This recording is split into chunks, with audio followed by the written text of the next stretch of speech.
ही आहे एक सुंदर छोटीशी वस्ती, जिथे पावसाळ्यात सगळं गाव हिरवंगार होतं.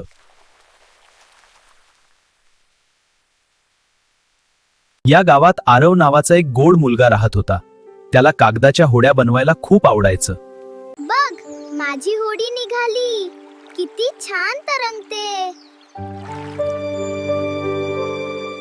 एके दिवशी आरवची कागदी होडी अचानक चमकायला लागली. आरव आश्चर्याने पाहू लागला.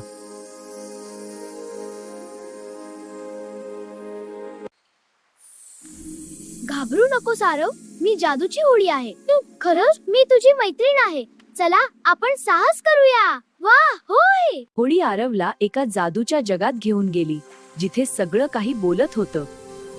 हो हो, वर बघ, रंगांनी भरलेला आहे आणि आम्ही चमकत आहे. पण या सुंदर जगात एक मासा खूप दुःखी होता. तो हसणं विसरला होता.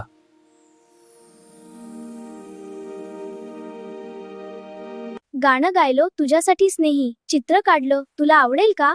कागदी होडी तुझ्यासाठी. आरवने त्याच्यासाठी गाणं गायलं, चित्र काढलं आणि कागदी होडी दिली. आणि काय चमत्कार! मासा जोरात हसला. सगळं जग आनंदी झालं.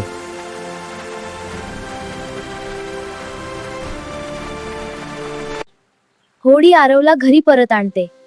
आणि म्हणते, तुझ्यातली कल्पकता हीच खरी जादू आहे.